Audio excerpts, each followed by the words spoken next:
All right, so today I wanted to talk a little bit about this story at a CTV News titled I'm in Charge, O'Toole brushes off conservative grassroots vote on climate change. It goes on to say Aaron O'Toole brushed off the idea Tuesday that a vote by the party's grassroots on climate change should color Canadians' opinion of his party.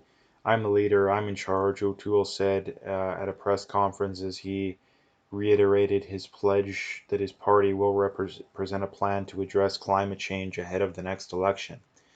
Over the weekend, delegates to the Conservatives Policy Convention voted down a resolution that would have included the line "climate change is real" in the party's official document.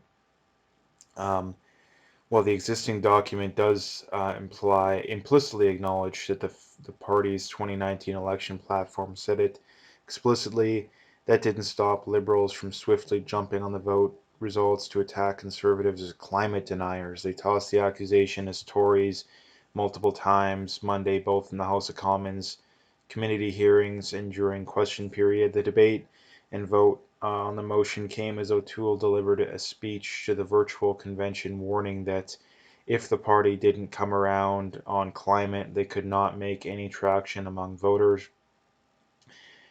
We've now fought and lost two elections against a carbon tax because voters did not think we were serious about addressing climate change, he said.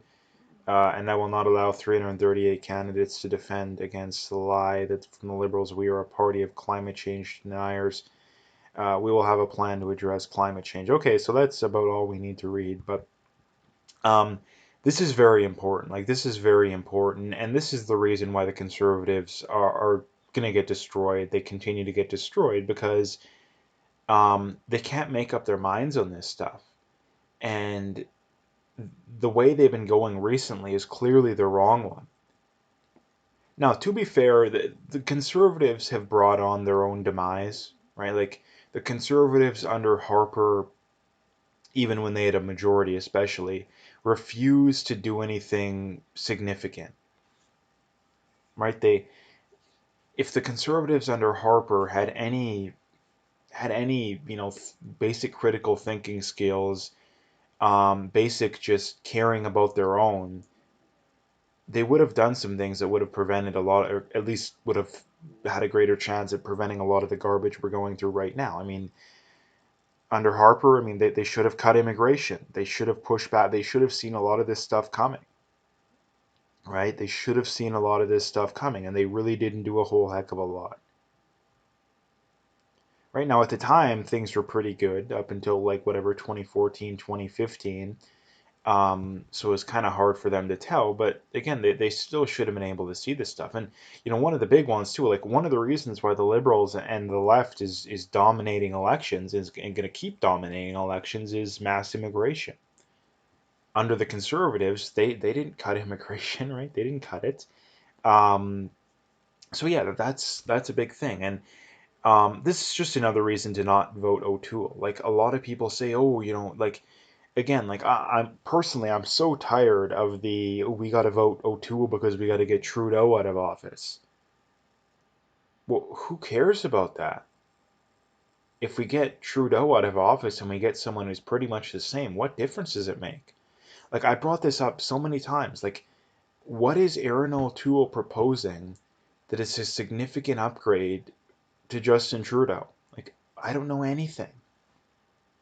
Maybe the guns thing, maybe, but I if I had to bet money, they wouldn't get much done. And here's the thing. Let's just say Aaron O'Toole does get elected and he does repeal the gun ban. It's not like they're going to push back anymore.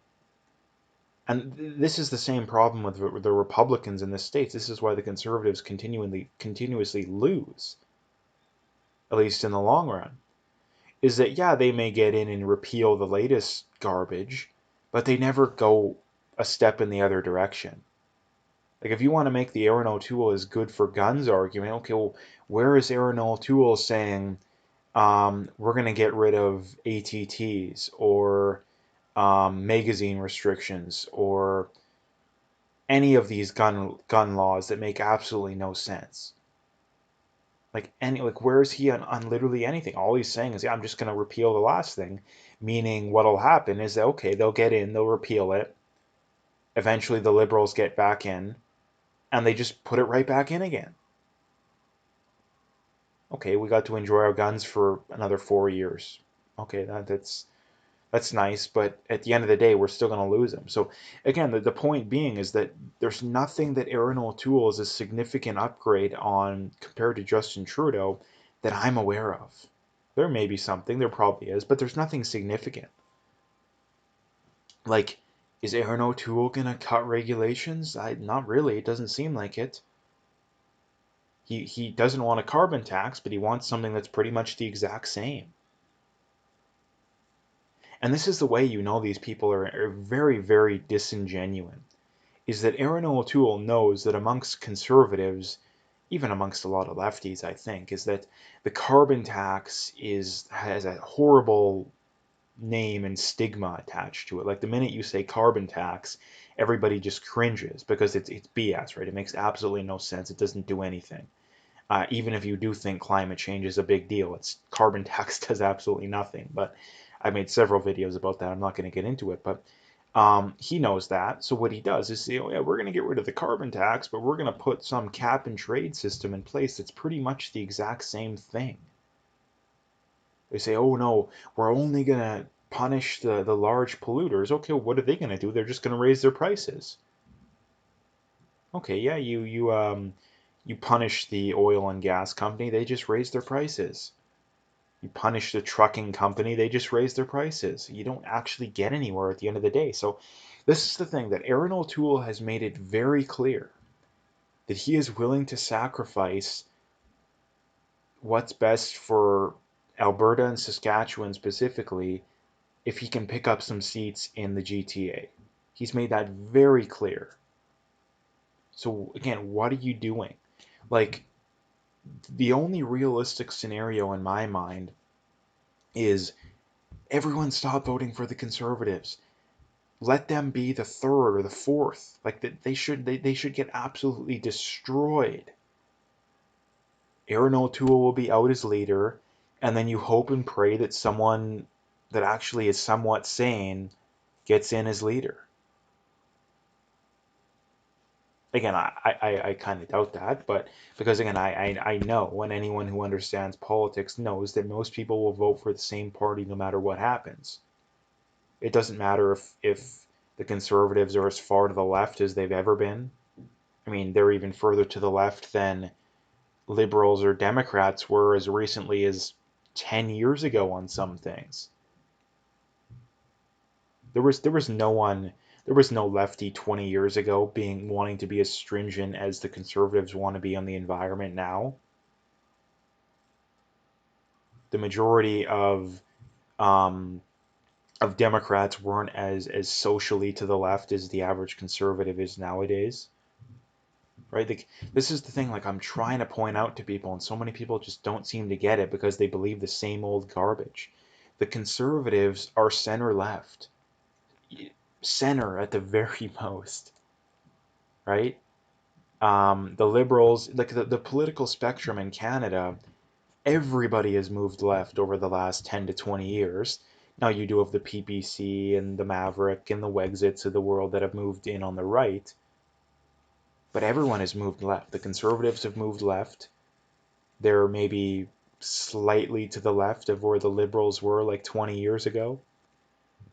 The liberals have moved left. The NDP are basically communists. Like, that's basically where we're at these days. You have the NDP, which is far left, the liberals, slightly less far left, conservatives, center left, and then you have a handful of the more obscure, I guess PPC isn't that obscure, parties on the right. And the populace hasn't necessarily moved that far to the left. The problem, like I brought up, is that most people will just vote for the same party no matter what happens. Like, again, how many people voted for Biden because they thought he was a legitimate change? Again, how many of the union people voted for Biden because that's what the unions do? even though Biden wanted to destroy a bunch of oil and gas jobs, and he did. He told them he was going to, but again, how most of these people still voted for him.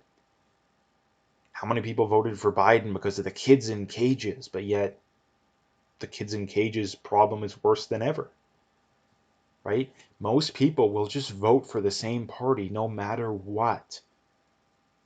And this is just a testament to just how messed up our society is these days, that people are so tribal that they will vote for the same party no matter what happens. Like, just imagine if you would have told conservatives 10 years ago that, oh, yeah, the majority of you will be voting for someone who's further to the left on environmentalism than the average liberal is right now. They're comparably to the left on social issues. Like, these people would have laughed in your face, but sure enough, right? So again, what needs to happen? It's not going to happen. Like, my prediction is, if there was an election tomorrow, I think the Liberals would pick up a little bit more seats. I think the Conservatives have definitely lost, at least from my point of view, the Conservatives have definitely lost support. Um, Although, to be fair, the NDP are in some trouble as well. So I could definitely see a Liberal majority if there was an election a month from now or 2 months from now. It doesn't matter how bad the Liberals do, because again, there's no legitimate opposition, and this is just music to the ears of the Liberals too. The Liberals love this stuff, and I don't know if this is intentional on their part or not, but if it is, it's genius. Like, it's just genius strategy, because they've lied to people. They've told people the lie enough that climate change is real, and if you don't believe it, you're a denier, and all this just pure propaganda. So what they do is they push conservatives into this corner, at least the conservative politicians, not the voters necessarily, in that they have one of two options. They can go with reality and deny man-made climate change, or they can push the concept of man-made climate change, but lose voters. Either way, they're screwed. And this is the other worst thing about it too, is that the people who run, who advise people like Aaron O'Toole and these conservatives, again, they either have nefarious intentions, at least to some degree, or they have no idea what they're talking about. Because again, like, one of Aaron O'Toole's big shticks is that we have to move further to the left on some of these issues because we need to win seats in the GTA if we want to get elected. Which, again, regardless of whether you think that's true or not, doesn't matter. The point is very simple, that um, why the need to move left? Like, do you not understand that if you move left to gain seats in the GTA, you're just going to lose support in the rest of Canada?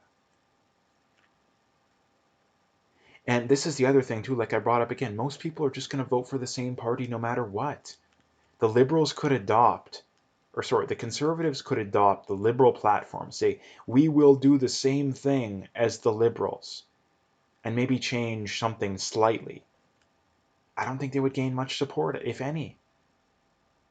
Like, again, like, this is the thing that these kind of politicians, I don't know if they actually believe it or not, because I'm not sure they're this stupid, but it's definitely possible.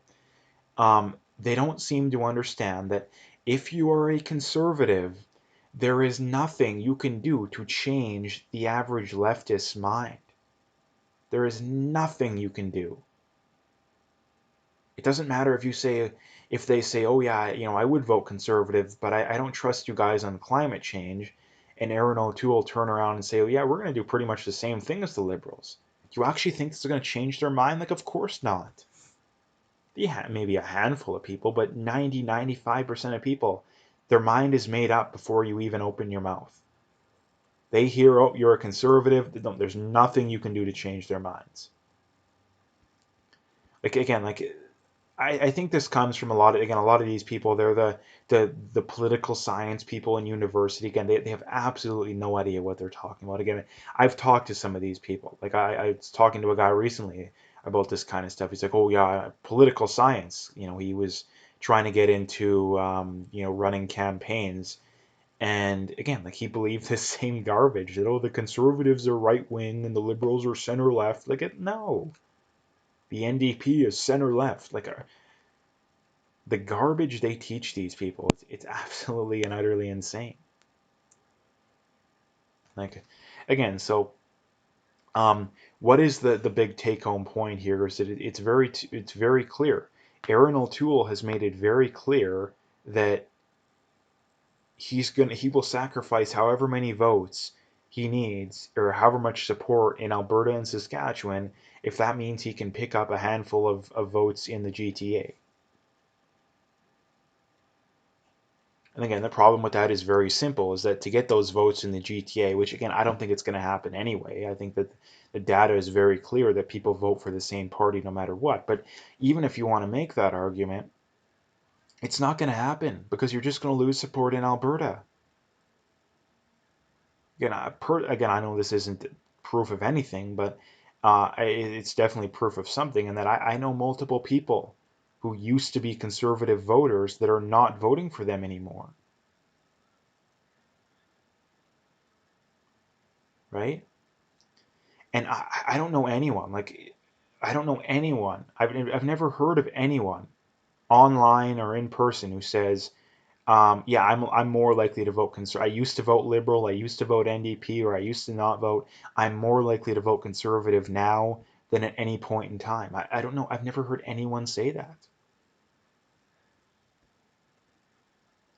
So, I mean, at the end of the day, I think the conservatives are screwed no matter what they do. If they actually be principled conservatives, like if Maxime Bernier was running the conservatives, they would lose, right? They would lose because because of mass immigration, because of mainstream media propaganda, because of public school propaganda, the country as a whole has moved a little bit to the left. A lot of it is because of mass immigration, to be fair. I don't think it's necessarily, I would say the majority of the change has been mass immigration, I guess is a better way of putting it. Um, so I don't think there's anything the conservatives can do to win. Because if they actually be conservative, well, they're going to lose because there's not enough actually conservative people. And if they move to the left, a lot of the people on the left, number one, they're not going to vote for them no matter what anyway. And if they move far enough to the left, it's like, well, why would I vote for you? Might as well just vote liberal. And in doing that, they're going to lose conservative votes. So no matter what they do, they're screwed. So yeah, that's basically what I wanted to bring up today. So anyway, if you liked the video, make sure you hit that like and subscribe if you haven't already. Make sure you check out those links below. Follow me on those other platforms if you haven't already. If you want to donate, you can do that as well. I would very much appreciate whatever support I can get. But at the very least, just hit that like and subscribe and stay tuned for more.